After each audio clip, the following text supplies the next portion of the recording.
नमस्कार दोस्तों, मैं हूं जतिन पाठक और आपका स्वागत करता हूं अपने इस यूट्यूब चैनल पे जिसका नाम है जतिन एडुकेट। दोस्तों, कल जहां तक हमने इस अध्याय को शुरू किया था और इसके अंतिम छोर तक हम पहुंच चुके हैं, लेकिन ये एंड नहीं होगा। दिस इज नॉट एंड, और ये एक शुरुआत होगी इतिहास में अपने पहले पड़ाव की। तो इस पहले पड़ाव की शुरुआत हमने प्रश्न से और कुछ सवालों से की थी कि कोई चीज क्या है, क्यों है, कब है और कैसे है। तो इन प्रश्नों के साथ अब हम इसके आखिरी पड़ाव पर पहुंच चुके हैं और इसके बाद फिर सीधे इस विषय के कुछ पीडीएफ बना दी जाएगी। इसमें शॉर्ट नोट्स होंगे आपके लिए, हिंदी और इंग्लिश दोनों में। मैं उसको डिस्क्रिप्शन में प्रोवाइड करा दूंगा। चलिए आगे बढ़ते हैं।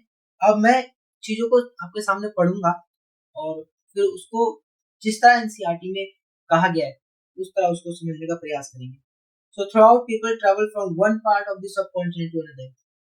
पूरे उपमहाद्वीप में लोग एक जगह से दूसरी जगह ट्रेवल करना शुरू कर दिए थे। अब ऐसा इसलिए क्योंकि रहने के लिए और खाने के लिए और पहनने के लिए जब ये व्यवस्थाएं, जब नीड आवश्यकताएं ये पूरी हुई, तो अब 24 घंटे में से जीवन के और समय बचने लगे, जहां वो आखिर करना, शिकार करना, इन सब पे निर्भर थे और उनसे ऊपर उठने लगे। अब बाकी बचे समय में लोग अब कुछ नया जानने में रुचिकर हुए और ये जानना चाहते थे कि इससे बाहर भी और दुनिया है क्या। तो ऐसे में एक कॉन्टिनेंट से, छोटी जगह से नहीं, कॉन्टिनेंट से ही लोग दूसरे कॉन्टिनेंट में जाना शुरू कर दिए। तो the hills and high mountain including the Himalayas, desert, river and sea made journey dangerous at times.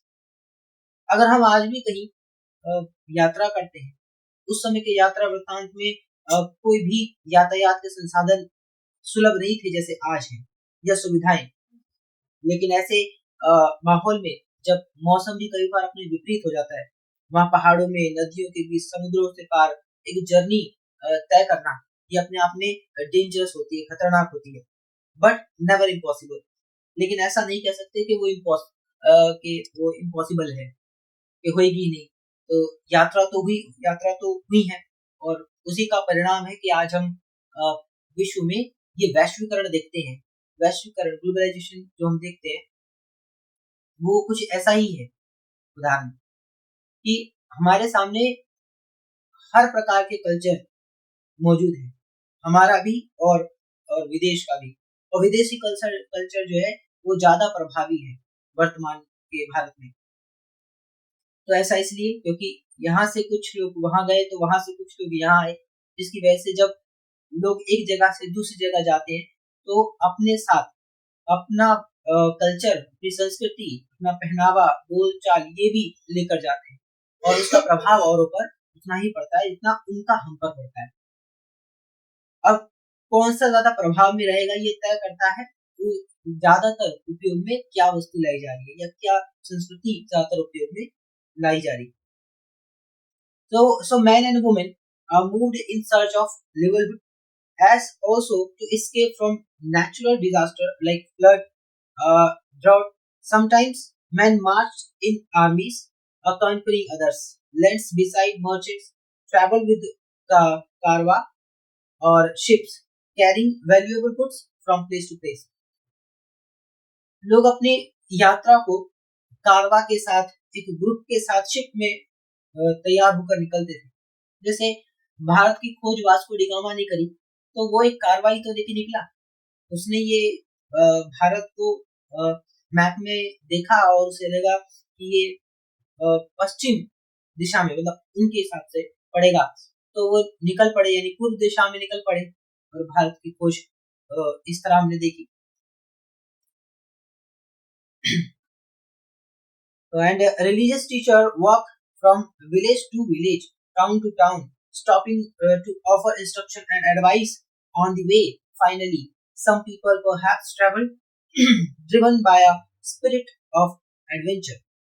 तो कुछ लोग अपने धर्म का प्रचार करने के लिए घूमते थे, कुछ लोग एडवेंचर के लिए घूमते थे, कि कुछ नया देखने और नया सीखने को मिलेगा, एक एडवेंचरस माहौल जो आज भी हम लोगों को कभी पसंद आता है। तो कुछ लोग अपने धर्म को का प्रचार करने के लिए, तो wanting to discover new and exciting places, all this leads to the sharing of ideas between people। ये सभी घटनाएं एक विचार का आदान प्रदान ही हो रहा था, एक व्यक्ति का दूसरे व्यक्ति के साथ, दूसरे व्यक्ति का तीसरे व्यक्ति के साथ। Why do people travel nowadays? आज भी यदि हम देखते हैं तो लोग ट्रेवल क्यों करते हैं? So look at map 1 once more. Hills, mountains and seas form the natural frontier of the subcontinent। अगर हम भारत के मैप को देखें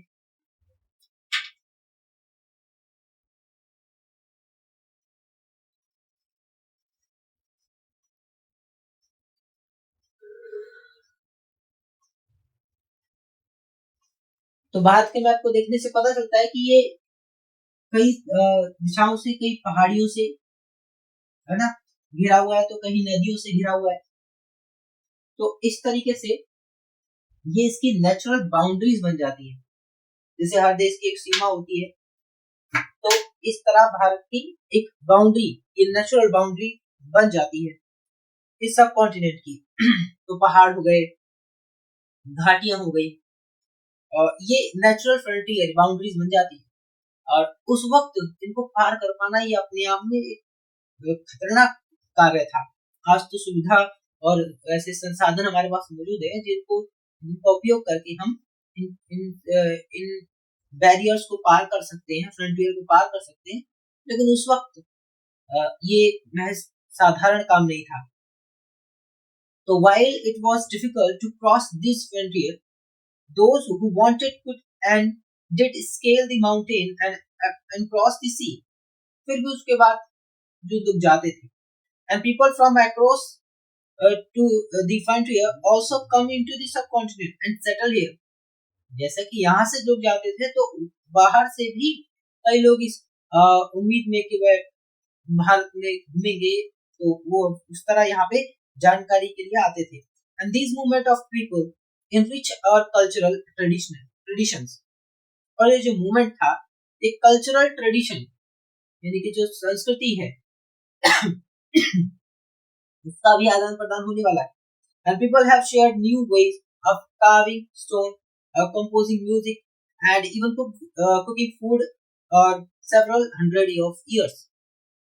लोग जब अपने जाते थे तो अपने साथ, उन्हें नहीं पता कि जहाँ वो जा रहे हैं वहाँ क्या सिचुएशन होगी, क्या खाने को मिलेगा, किस तरह का माहौल होगा, तो अपने साथ कुछ खाने को या पकाने के तरीके को लेकर जरूर जाते थे, जिससे वहां जाकर उन लोगों के सामने, नए लोगों के सामने जब कोई खाने की चीज खाएगा और उसको एक नए तरीके से कुक करेगा, तो एवरीवन सी नो अबाउट कि ये क्या हो रहा है और ये किस तरह एक नया फ्लेवर, एक नया टेस्ट सामने आ रहा है।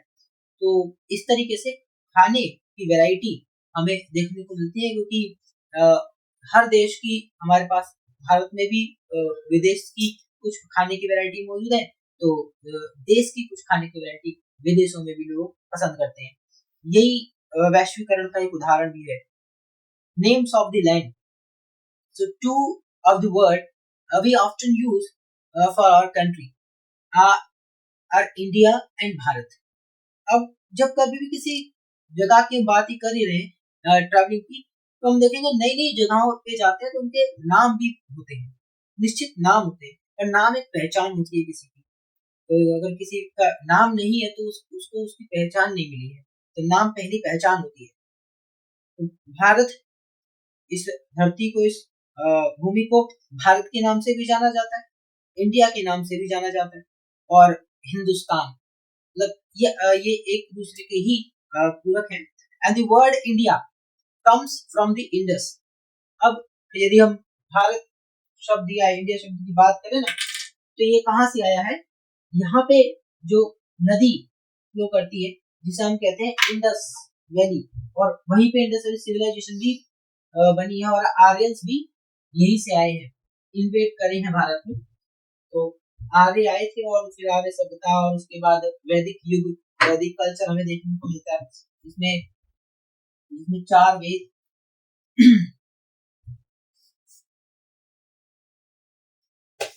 जिसमें 4 वेद, फिर संहिताएं, फिर उपनिषद और इस तरीके से श्रुतियां हमें देखने को मिलती हैं। तो ये आर्यंस की वजह से, और यहाँ पे भारत के नाम को लेकर बड़ा कंफ्यूजन ना हो इसलिए समझते हैं इसको कि इंडस जो शब्द है, ये जो इंडिया शब्द है, इंडिया शब्द बना है इंडस से।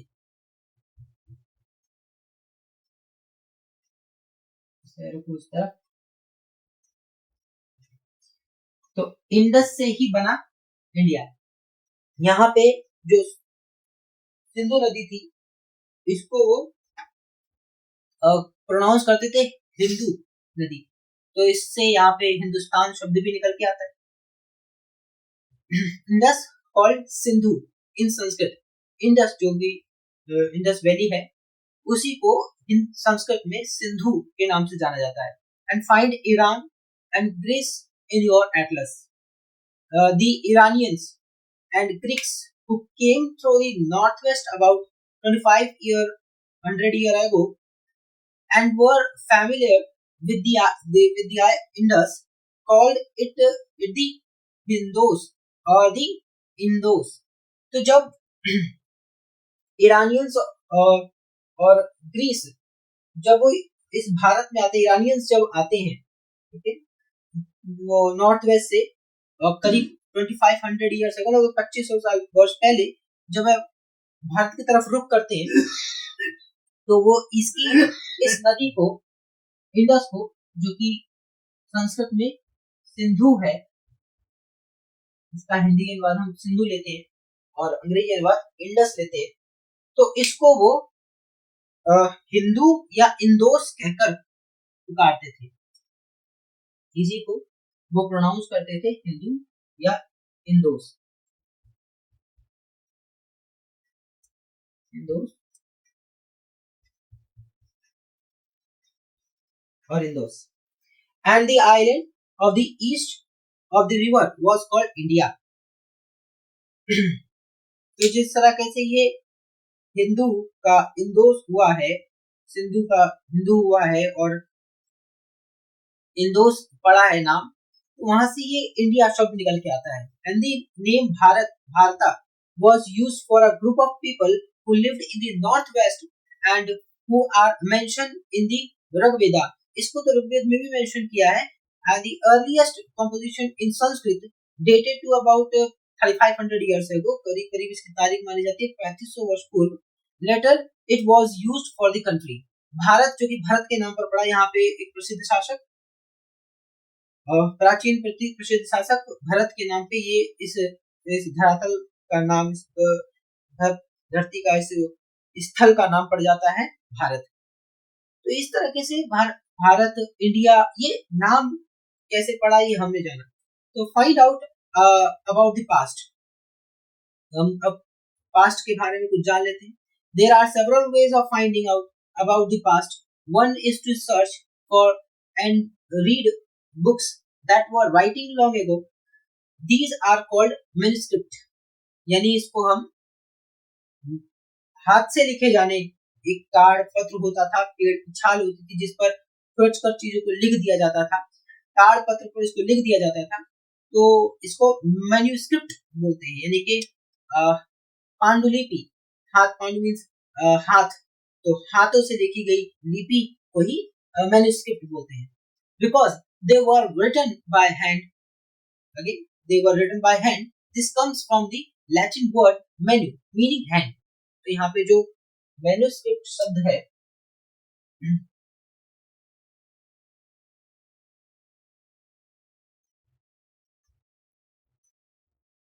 इसका मतलब ही है हाथ। इसमें जो यहाँ पे ये वर्ड है इसका मतलब है हाथ, और स्क्रिप्ट का मतलब हुआ लिपि। और लिपि जब हम हिंदी पढ़ते हैं तो हिंदी की शुरुआत ही तो हम ऐसे करते हैं, भाषा, लिपि, व्याकरण। तो वहां पे हम लिपि का अर्थ ये निकालते हैं कि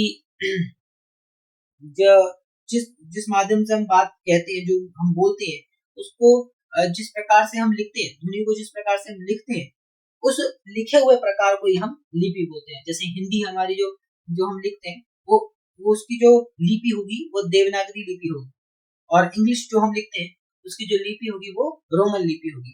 तो इस तरह लिपि ये होती है, जो लिखा है, जिस ढंग में वो लिखा गया है उसको लिपि बोलते हैं। और यहाँ पे मैन्युस्क्रिप्ट भी एक पांडुलिपि है जो हाथ से लिखी जाती है, और ये लैटिन वर्ड मेन्यू से आया है जिसका मतलब हैंड है। And these were usually written on palm leaf or on the specially prepared bark of a tree known as the beech, which grown in the Himalayas। तो हिमालय के क्षेत्र में ग्रो होते थे ताड़ के वृक्ष की छाल पर, तो वृक्ष के इसको लिख दिया जाता था। Over the year, many manuscripts were eaten away by insect। अब क्योंकि छोटे छोटे इंसेक्ट्स होते हैं तो काफी सदियों से रखा हुआ मैन्युस्क्रिप्ट छोटे छोटे इंसेक्ट द्वारा खा लिया गया, उसको नष्ट कर दिया गया। एंड सम वर डिस्ट्रॉयड, कुछ तो ऐसे ही डिस्ट्रॉयड हो गए, बट मेनी हैव सर्वाइव्ड, तो कुछ ऐसे थे जो सर्वाइव कर गए। खाली उस पर पत्थरों पर भी लिखा होता था, यानी कि चिकनी मिट्टी थोड़ी सी गीली करके उसको लिख दिया जाता और फिर उसको सुखा दिया जाता तो एकदम मजबूत ठोस हो जाती थी, फिर वो आकृति मिटाई नहीं जा सकती थी, तो उस पर भी लिखा जाता था। So often preserved in temples and monasteries, these books dealt with all kind of subjects, religious belief and practices, and the life of kings, medicine and science। इसमें क्या क्या मौजूद है? तो इसमें रिलीजियस यानी धार्मिक प्रैक्टिसेस मौजूद है, कार्यकलाप मौजूद है, कुछ राजाओं के बारे में, कुछ दवाइयों के बारे में, और साथ ही साथ साइंस विज्ञान के बारे में। Besides this were epic poem plays and many of these written in Sanskrit। और ज्यादातर तो संस्कृत में मिलते थे उस समय संस्कृत ज्यादा बोली जाती थी। and others were in वैसे बोली तो पाली भाषा बोली जाती थी, और संस्कृत आम बोलचाल की भाषा नहीं थी, वो उच्च कोटि की भाषा मानी जाती थी, और आज भी कुछ ऐसा ही है। others were in Prakrit, language used by ordinary people, तो प्राकृत या पाली। and Tamil, we can also study inscriptions। These are written on relatively hard surface, तो hard surface जैसे कि चिकनी मिट्टी या कोई पत्थर पर such as stone or metal। Sometimes kings got their order inscribed it so that people could see। अक्सर राजा अपनी जब भी वो किसी को दान देते थे या कुछ भी कार्य करवाते तो इन पे वो लिखवा दिया करते थे, तो इस पे लिखवाने से ये मिटता नहीं था, मजबूत रहता था और काफी समय तक प्रिजर्व किया जा सकता था। तो ये लोगों को दिखाने के लिए कि राजा ने इस वक्त या इस समय किसी को ये दान दिया या कोई भी महत्वपूर्ण कार्य किया, तो ये शिलाओं पर खोद कर लिखवा दिया जाता था एकदम पत्थर की लकीर की तरह। So sometimes king got their order inscribed so that the people could see and read and obey them। There are other kinds of inscription as well, where men and women including kings and queens recorded what they did। जो वो करते थे उसको वो लिखवा दिया करते थे। For example, kings of kept record of victories in battle। तो जैसे उदाहरण के लिए वो किस युद्ध को कब जीते उसको वो उसमें लिखवा दिया करते थे। Can you think of the advantages of writing on a hard surface and what could have been the difficulties? क्या एडवांटेज और क्या डिफिकल्टीज है, तो आप खुद सोच सकते हैं, और कुछ तो बोलते ही सामने आ रही है कि एडवांटेज तो यही है, तो उस पे जो लिखा है वो फिर मिटेगा ही नहीं, क्योंकि वो तो खोद कर गाड़ कर लिखा गया है, जिसकी वजह से वो मिटने का सवाल ही नहीं है। और डिफिकल्टीज ये आ सकती है कि उसको लिखा कैसे जाए, और इस तरह के वो बाकी उसके जो शेप है वो बिगड़े नहीं और अच्छे से वो बन जाए, और फिर उसको कहाँ उठाना, उसको प्रिजर्व करना, ये थोड़ा सा डिफिकल्टी वाला काम हो सकता है हम जो पेपर वर्क करते हैं उसके मुकाबले में। And there were many other things that were made and used in the past, and those who study these objects are called archaeologists। So they study the remains of buildings made of stone and bricks, paintings and sculptures। तो archaeologist जो होते हैं यानी इतिहासकार जो होते हैं वो इसी चीज का तो अध्ययन करते हैं, वो के स्टोन का, ब्रिक्स का, पेंटिंग्स का, स्कल्पचर्स का, इनका अच्छे से स्टडी करते हैं। उसके बाद वो इतिहास की कुछ गहन बातों को हमारे सामने पेश करते हैं। And they also explore and execute, dig under the surface of the earth to find tools, weapons, pots, pens, ornaments, and coins. Some of these objects may be made of stone, others of bone, made big clay or metal, and objects that are made of hard, imperishable substance usually survive for a long time. इनमें से कुछ तो ऐसे हैं जो देखा जाए तो मतलब सरवाइव भी कर जा रहे हैं, कुछ नहीं कर पा रहे, लेकिन हमें ऐसे बहुत से क्या कहते हैं आर्कोलॉजिस्ट फैक्ट हमें बहुत से ऐसे मिले हैं जिनको देखकर इतिहास के बारे में काफी जानकारी हमें अभी वर्तमान में मिली है.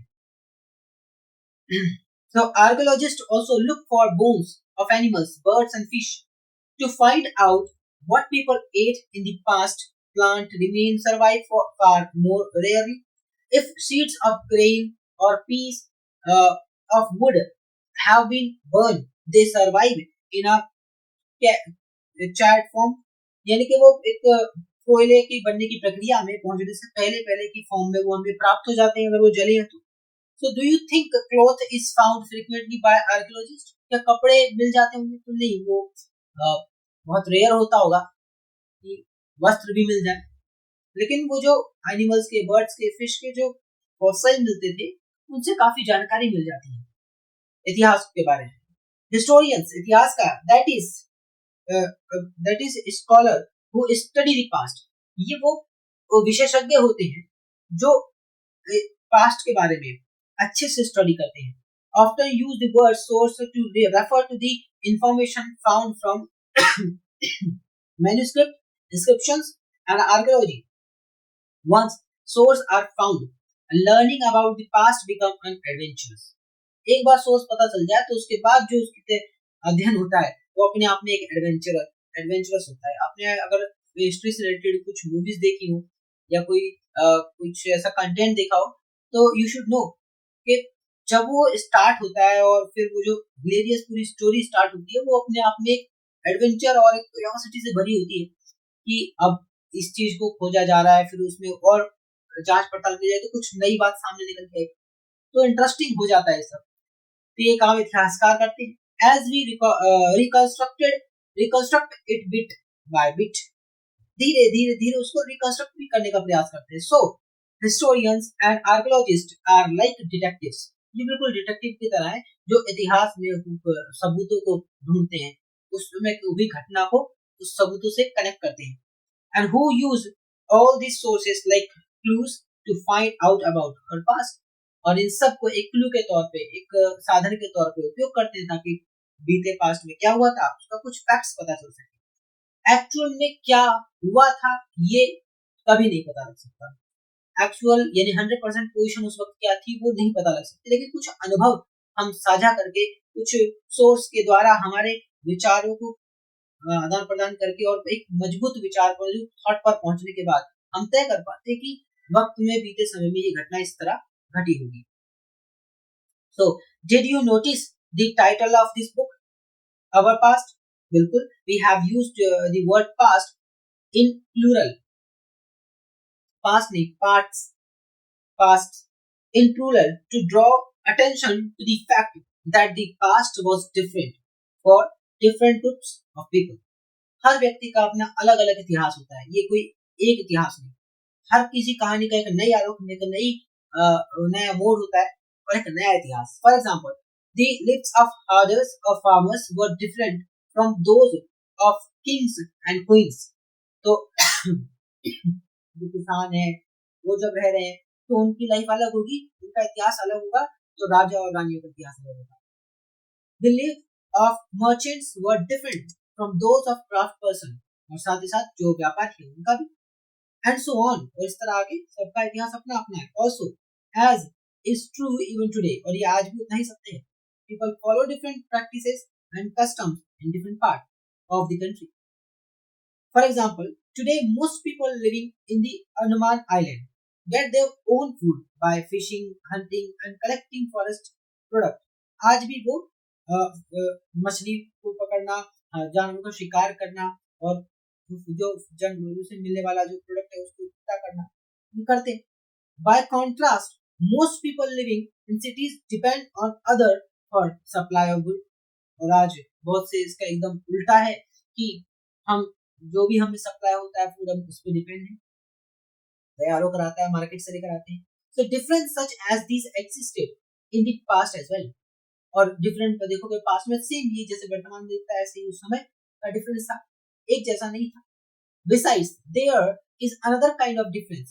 We know a great deal about kings and the battles they fought because they kept record of their victories। Generally, ordinary people such as hunter, fishing folk, gatherers, farmers and herders did not keep records of what they did। राजा जब युद्ध करते थे तो वो तो हमें पता चल जाता था, कारण यही है कि राजा लोग अपने युद्ध को, अपनी विजय को लिखवा दिया करते थे, तो उससे हमें कुछ अंदाजा लग जाता है और फिर उससे जुड़े हम सोर्स भी ढूंढते हैं। खाली ये नहीं लिख दिया लिखा है तो उसको एक्सेप्ट कर लिया, उससे रिलेटेड कुछ सोर्स भी ढूंढते हैं, मजबूती हो उस तथ्य के प्रति कुछ। लेकिन जो किसान है, कारीगर है, हंटर है, फिशिंग फॉर पालक, इन लोगों के बारे में तो ये कहाँ से खुद का इतिहास तो नहीं लिख सकते और ना ही लिखा है इन्होंने, तो इनके बारे में तो कोई और लिखेगा तो ही पता चलेगा। So while archaeology help us to find out about their lives, there is much that remain unknown। ये आज भी कहीं अनसुलझी पहेली के जैसा हो जाता है। What do dates mean? इस तारीखों का मतलब क्या है? If somebody asks you the date, you will probably mention the day, month and year। जब भी कोई तारीख के बारे में पूछता है तो हम दिन, महीना और साल इन तीनों को करेक्ट करके एक डेट निकालते हैं। 2000 and something। These years are counted from the date। इनको ही हम डेट बोलते हैं। Generally assigned to the birth of Jesus Christ। और ये जो डेट या तारीख होती है ये कहाँ से असाइन की गई है, कहाँ से तय की गई है? तो जीसस क्राइस्ट की बर्थ डेट से शुरुआत होती है, मतलब 0 to 1 2 3 4 8 2024 जो कि अब कल एंड हो जाएगा और देन 2025 स्टार्ट हो जाएगा। Means 2000 years after the birth of Christ। इसका मतलब है कि आज हम अगर 2000 में तो हम कह सकते हैं कि जीसस क्राइस्ट के बर्थ के 2000 साल बाद हम ऐसा कुछ बोलेंगे। And all dates before the birth of Christ are counted backward and usually have the letter BC। इसी तरह अगर जीसस क्राइस्ट से पहले कोई घटना घटी उनके जन्म से पहले तो हम बिफोर क्राइस्ट बोल देते हैं, यानी कि ईसा पूर्व हम शब्द का उपयोग कर लेते हैं। Added on in this book we will refer to dates going back from the present। हम ऐसा ही करेंगे using 2000 as our starting point और 2000 जो कि हमारा स्टार्टिंग पॉइंट होगा। लेटर्स विद डेट्स, फिर हमारे पास कुछ डेट्स आती हैं इनको हम अगले वीडियो में, अब क्योंकि चैप्टर यहाँ पे कवर हो चुका है, चैप्टर में जो समझना था मोटा मोटा अगर हम चर्चा में लें तो हमें ये समझना था कि विषय हमें सवाल करना सिखा रहा है। वो यही कह रहा है कि आगे आने वाले हर विषय में, हर चैप्टर में हमें, सब्जेक्ट्स में, चैप्टर्स में हमें इन सवालों को जारी रखना है, सवालों को मरने नहीं देना है। सवाल जिंदा रहेंगे तो हमारा इतिहास भी। ये सवालों के साथ साथ हमारे को कुछ इसी में हमारे सामने सवाल और उनके कुछ जवाब भी मिलेंगे, जैसे इतिहास को कैसे जाना जाए और इतिहास में लोग क्या खाते थे, क्या पहनते थे, कहाँ रहते थे। हमने इसके बाद मैप से भी हम समझ सकते हैं, आप बुक में देख लीजिएगा मैप के अकॉर्डिंग। कल इसकी एक बार लास्ट समरी लेते हैं, कोशिश करते हैं, नहीं तो नेक्स्ट चैप्टर स्टार्ट करेंगे और इसका अगला जो चैप्टर होगा। पर यहाँ से ये क्लियर है कि हमने तारीखों के बारे में, लोग क्यों ट्रैवल करते थे इसके बारे में, क्या खाते थे, क्या पहनते थे और कैसे जगह पे रहते थे, या किस तरह ये टाइम जो चला है जिसमें कि एक विकास होता रहा, गांव से शहर का, शहर बसने शुरू हुए, इसकी एक लंबी चर्चा की है। कल इसी विषय पे एक ब्रॉड एस्पेक्टिव में कुछ इस तरह जैसे एक डिस्कशन सेशन होता है कि जो हमने पढ़ा, जो जाना, अब उसको अच्छे से आपस में डिस्कस किया जाए कि एक्चुअली में हमने क्या क्या क्या पॉइंट्स थे जो हमें समझ में आए, और क्या थे जिनमें डाउट था, जिसको लेकर हम आपस में सवाल जवाब भी कर सके। तो इस विषय में काफी कुछ इसी हद तक था कि इतिहास को जानने के लिए क्यूरियोसिटी होना जरूरी है, और ये क्यूरियोसिटी ये चैप्टर यही से देता है।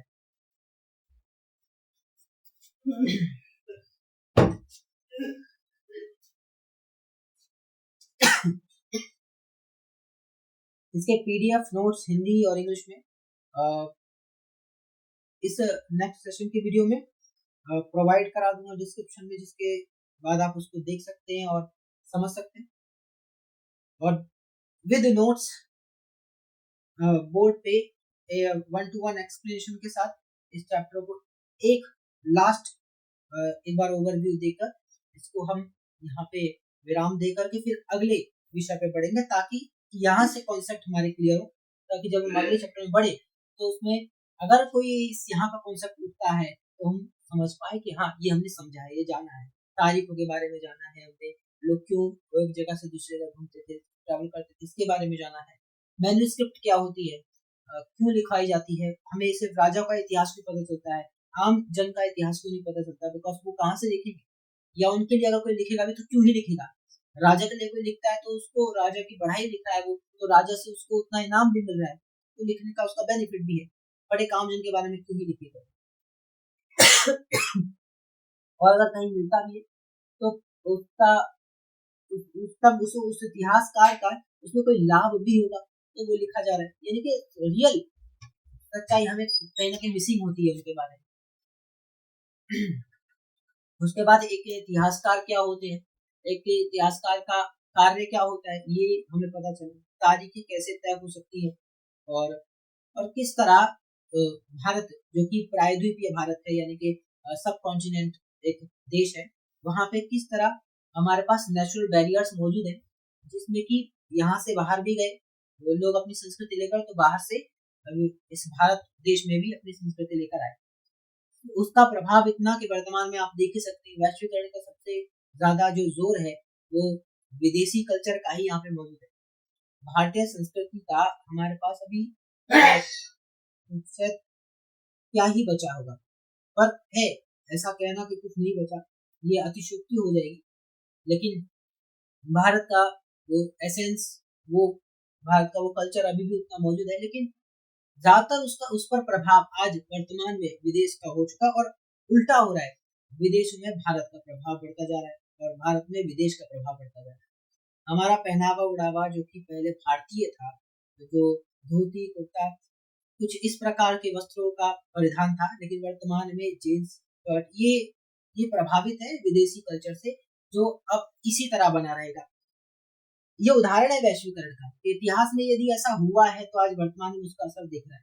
यदि इतिहास में इस देश से कोई बाहर ही न गया होता या बाहर से कोई देश में आया ही ना होता, तो शायद ही हमें ये पता चलता कि अमेरिका भी कोई देश है या यूएसए भी कोई देश है। हम वो कुएं के मेंढक के जैसे होते, जिसको सिर्फ वही कुआ अपनी दुनिया लगती, लेकिन इससे बाहर निकल के एक समुद्र एक भी दुनिया होती है, और वो भी बहुत विशाल होती है, ये नहीं पता चलता। लेकिन इसके कुछ फायदे हैं तो कुछ कॉन्सिक्वेंसेस भी हैं, कि हर किसी चीज के दो पहलू होते हैं, अच्छे और बुरे। अगर वैश्वीकरण भारत में आया है या भारत से गया है, तो भारत का की संस्कृति उसका कल्चर बाहर गया तो उसकी तारीफ भी हुई, लेकिन विदेश का जब यदि कुछ विदेश में आया है अच्छा, तो उसकी भी तारीफ होती है। जैसे कि ब्रिटिशर जब आए तो रेल लेकर आए, 1853 में बॉम्बे से ठाणे 150 किलोमीटर रेल की पटरी बिछाई गई और रेल व्यवस्था लाई गई। ये कह देना एक तरफा होगा कि वो अपने फायदे के लिए कर गए, अगर करके गए तो उसे उठा के अपने साथ ही ले जाते, छोड़ के तो यहीं गए। और वो आज भारत की रीढ़ की हड्डी है, मतलब इकोनॉमी की हड्डी बन चुका है वो रेल व्यवस्था।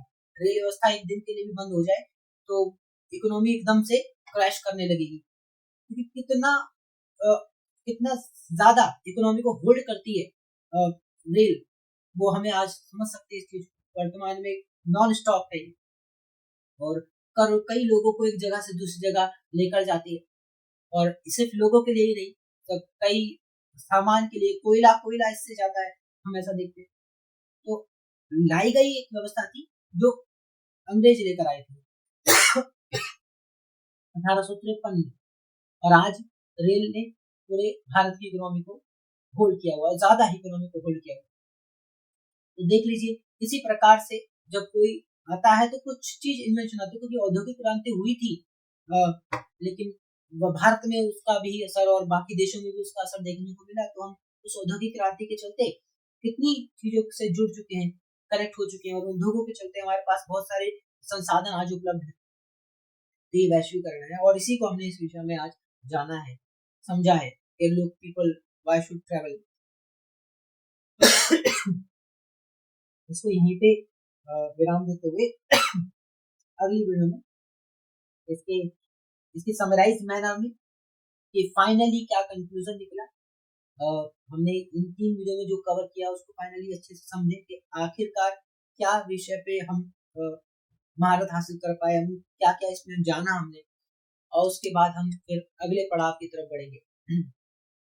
इसके बाद जैसे कि मैंने कहा कि इस इतिहास में एक सीरीज लेकर चलेंगे, और ये अपने आप में बड़ा प्रॉमिसेबल लगता है कि तय कर पाना कि इतिहास की एक सीरीज शुरू करना, और वो भी एनसीईआरटी बेसिस, क्योंकि मैंने कहा कि हमेशा बेस मजबूत होना चाहिए। बेस मजबूत है तो बिल्डिंग, मतलब नींव मजबूत है तो बिल्डिंग मजबूत होगी ही होगी। इतिहास जो कि अभी पहले अध्याय से शुरू होता है, और इसमें विदाउट इंटरेस्ट, बिना लगन के इस रास्ते पे ज्यादा दूर तक जाना मुश्किल है। पहला तो मैं कह ही चुका था कि इतिहास अमूमन हर किसी को एक बोरियत विषय लगता है। ऐसे में इस सफर पे निकलना और एक लंबी यात्रा तय करना, जिसमें 12th तक की यात्रा को तय करना बड़ा मुश्किल सा लगेगा, लेकिन जो कंपैरेटिव थॉट के हैं वो नहीं छोड़ेंगे इसको, और इस जर्नी को टू द बिगिनिंग स्टार्ट करके टू द एडवांस लेवल तक जाएंगे। साथ ही साथ हमेशा हमेशा किताबें हो या उनसे ही सीखा जा सकता हो, ये उतना रियल नहीं होता। हर चीज किताबें नहीं सिखा सकती, कुछ एक्सपीरियंस, कुछ अनुभव, और अनुभव ही सबसे बड़ी शिक्षा है। जीवन में एजुकेशन जो रोल प्ले कर रही है वो तो है ही, लेकिन अगर मूल्य या मूल्यवर्धक शिक्षा हमारे पास हो, वैल्यूएबल एजुकेशन हमारे पास हो, तो वैल्यूएबल एजुकेशन वो विद्यालय में किसी जगह सिखाई नहीं जाती, वो समाज में रहकर और कैसा बर्ताव किया जाता है, समाज में कैसे रहा जाता है, सामाजिक परिस्थितियां कैसी होती है, ये सब जानकर, देखकर, समझकर, अनुभव से सीखा जाता है। जिसे हम फिलॉसफी बोल सकते हैं, दर्शन शास्त्र बोल सकते हैं, कि जैसा देखा देन उसको उसको विचार किया, अनुभव किया कि वो जो भी घटना घटी वो ठीक है। और सबका अपना अपना पर्सपेक्टिव होता है, कोई किसी को किसी विषय को किसी तरह समझता है तो कोई उसको किसी तरह। एक ही विषय के बारे में यदि 10 लोग बोलेंगे तो सबकी अपनी अलग अलग राय होगी, लेकिन कॉमन ग्राउंड एक ही होगा उस विषय का, जिससे अगर समराइज किया जाएगा उन सबकी बातों को तो कोई एक ही विचार उनमें निकल के आएगा। कहने के तरीके सबके अलग अलग हो सकते हैं। कोई उसको काम होकर, कोई उसको एंग्री होकर अलग अलग वे में एक्सप्रेस कर सकता है अपने थॉट प्रोसेस। हम इस इतिहास को पढ़ते वक्त ये पूरा ध्यान रखेंगे दो बातों का। एक तो हमें प्रश्न नहीं खत्म करने, हमेशा प्रश्न करना है, क्यों हुआ, कैसे हुआ।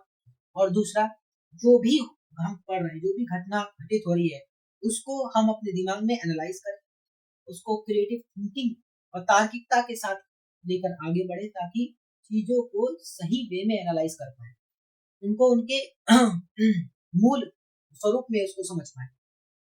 क्योंकि सिर्फ पढ़ना ही उद्देश्य या सिर्फ टालना ही उद्देश्य नहीं है। उद्देश्य ये है चीजों को समझा जा सके, और समझने के लिए समय लगता है। इसका कोई शॉर्टकट नहीं होता। किसी भी चीज को जानना हो, सीखना हो, तो उसका कोई शॉर्टकट नहीं होता कि एक दिन पढ़ा और सीख गए। उसके लिए एक लंबी प्रक्रिया होती है, और उसमें ये तय भी नहीं किया जा सकता कि 1 साल 2 साल या इतने समय बाद ये हो जाएगा, खत्म कर देंगे। नहीं, ये प्रक्रिया तो सोचा नहीं जा सकता। ये जब अपने अपने शिखर पर निकलती है, अपने रास्ते पर निकलती है, तो कहीं ना कहीं जाकर इसमें विराम देखने को मिलता ही मिलता है। लेकिन खुद से तय कर देने का मतलब साफ है कि एक लिमिट दे दी है कि इसके बाद खत्म ही नहीं करेंगे तो वो लिमिट नहीं दी जा सकती। इसी तरह यही इस विषय को यही समाप्त करते हुए और नेक्स्ट वीडियो में हम इसके अगले चैप्टर की तरफ बढ़ेंगे, और उससे पहले इस विषय पर जो भी समराइज्ड मैनर में जो समझ में आ सकता है, जितना हो सके उसको एक्सप्लेन करेंगे, और यदि और नहीं हो पाया तो पीडीएफ में उसको प्रोवाइड करके हिंदी और इंग्लिश दोनों माध्यम में, ताकि हर विषय का छात्र उसको अच्छे से अपना समझ के पढ़ सके, जान सके, इसका प्रयास करें। तो बहुत बहुत धन्यवाद।